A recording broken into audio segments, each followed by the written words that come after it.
Hello everybody, Skotty here from Blue Coconut Family. How are we today? Now I know I haven't done a mod tutorial in a long time, so I thought it'd be about time that I did something. Today isn't anything to do with ICBM missiles or volts at all. Well, no it didn't, and I don't think Railcraft was in volts, no it wasn't. But yes, I'm going to do Railcraft, and more specifically in Railcraft, the signals. I know a lot of people out there, when using Railcraft, are not understanding signals, and I must admit, signals are really hard to understand. So in this tutorial we're going to look at the very basic signals, and by that I mean the block signals, the distance signals, and also the block relayer. I believe it's called the block relayer. Let me just double check on what it's called. It is called the signal box, the signal block relay box. Wow, that's a mouthful. So the relay, block relay. So let's just start on basic signals. Now, I stupidly did this in a plains biome, so I've got horses trying to ride over carts. So quite simply, the signals go either above the track up to, they can go above the track, they can go next to the track, or they can go, basically they have to be near the track, otherwise it will say no track found. And they have 3 solid settings, and when I say solid, they're not blinking. So you got red, like that, orange, or yellow, or amber, and there's also green, which you can see on the others around. They're quite obvious to understand what they mean. The only one that might be a little bit difficult is the amber. That just means proceed with caution. But more in case of this mod, it means that the cart is going away from you. So if it's coming towards you, it's red. If it's going away from you, it's amber. So it means you can still go, because it's going away from you, but do it with caution because they could stop. And there is a track on the line. Oh, sorry, there is a cart on the line. So how you set these up are really nice and simple. So you'd get yourself a block signal, so let me reset these up. So when you first place it down, it blinks red to show it's not connected and it's not linked.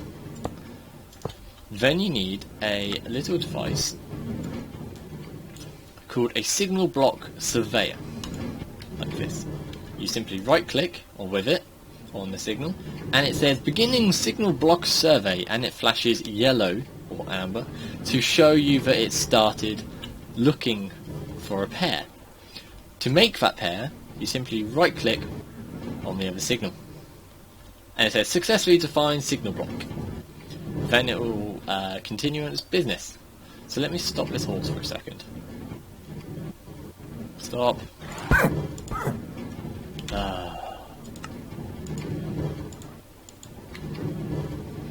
Come back here.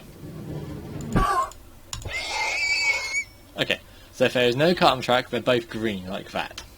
So really nice and simple to set up a simple block, and you guys can have a lot of fun with that. Now, distance signals are these two here. So what I mean by these, and distance signals, is, let me just... Okay, so distance signals are different, so these are good, these are unlinked because they're linked with the old ones. But what they do is they mirror what the next signal is. So if you're in a real rail situation, in the real world, they're always the first signal. And I think, I can't remember the colours of it, but when they used to be the old, in the UK, when they used to be the old steam trains with the arm signals, and you'll know what I mean by those, they used to be the yellow ones, and home signals, or the block signals, used to be red. So what they do is they mirror what the next signal is, or the one you link it to, so that when you're approaching it, you know what the next signal is going to be, so that it's designed for if you're going really fast, you're not going to all of a sudden come across a red signal, so that you can't, because you can't immediately stop. So it gives you time, so if you're approaching it, it'll be amber, and so that you'll be able to see that, and you're like, the next one I need to stop at, or it's going to show red, so the next one you need to stop at. So you can start slowing down and stop at the next one. Now, 9 times out of 10, it's usually turned green by the time you get to the next one, but it's always good to have it. So how you set up these is you place them down anywhere. These ones don't have to be close to a track. Now, I haven't tested on how far away they have to be, or if they can be, but they don't have to be direct next to a track. For example, here. So how you do these is you right click on the signal you want it to mirror, and it'll say started pairing block signal with receiver. You right click on the distance, so you can now see they both turn green. But that's not a good enough test, so if I right click on this one and do this one, so there you go. They're now both green. So let me grab a cart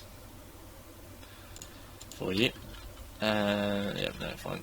And I'll set that going. So red, so that's now amber, red, quickly green, amber. So let's have a look at these. So now you can see from that view that they literally mirror what it's showing. So these might be quite good. So if you build like a signal box or something and you want to know what a certain line's signals are, you can put these in the signal box and connect it, and the horse has got into the cart again. But you can mirror and you can see what the signals are doing via a signal rather than linking it up to a redstone device or the lamp or something. So they're really quite cool. Just to show you how blocks work, and there's multiple ways that they are. Now, a block has to be a straight line. Now, with this setup over here, this is showing you that it doesn't have to be a horizontal flat line, so it can go down, it can go under caves, and it can go over ridges, and it will still be a successful signal block. Where it fails is where there's a kink in a line, and it will say invalid signal block. Now all you have to do is, this is where this comes into play. This is the signal block relay box. You have to put this on the bit that makes that section of track invalid, i.e. a corner. Now it works exactly like a signal, it has to be near the track. So by that I mean this can be done under the track, above the track, I don't know why you put above the track because it kind of looks weird, or next to the track. It cannot be diagonal to the track because it will not find it. It will look in a four-way pattern.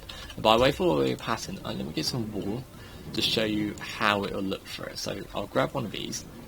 So it will look for this block, this block, this block, this block, and this block.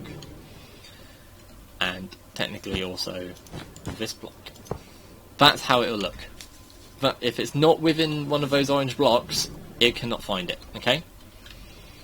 And all you do is you quite simply set it up to be a block survey.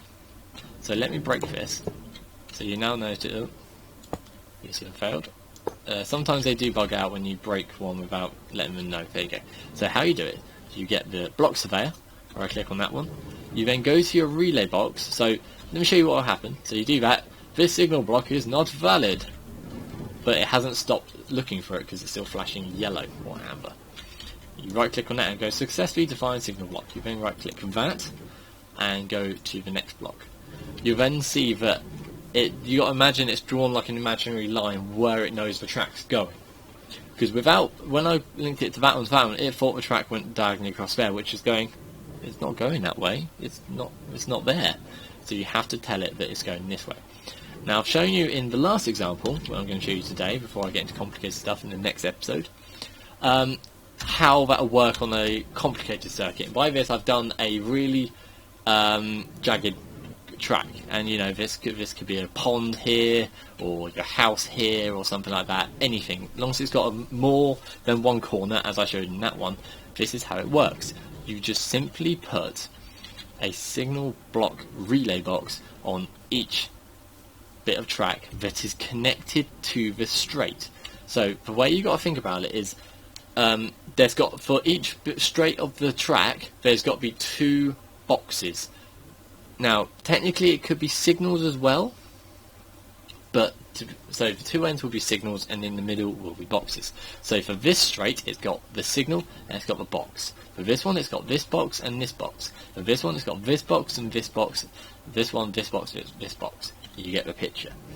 Now, each box has to be connected. So you do this the same way how I did that, but rather than going from the box in the middle to your next signal, you go from signal to box to box to box to box to box to box to box to box to signal. So you have to keep on clicking it, and you'll know when it's done when both ends are showing green, and you can put a cart in any location and both signals go red, you also notice that the light changes on these boxes. So anywhere on the track, they will all go red. And even here, red, red, red.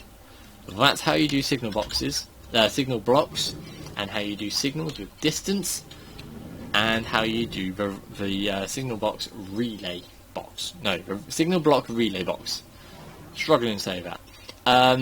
Right, thank you guys. That's all I'm going to do for this tutorial, so that you guys can spend more time playing around with it and seeing what you can do. I'd love to see what you do with these and how this tutorial has helped you. Please comment in the section below on what you need help with more mods. So I'm doing Railcraft at the moment, so if you've got something specific in Railcraft which you need a hand with, please comment below. If you have any other mod suggestions which you need tutorials in, please put them in the comment section below. Also, like I said, I'd love to see what you've done, so please post that on either our Twitter @CoconutFamily or on our Facebook page, the Blue Coconut Family. So, from me, Scotty, and the rest of the Blue Coconut Family here today, I wish you a very fun time playing with this new, with this tutorial I've told you, and hope it helps.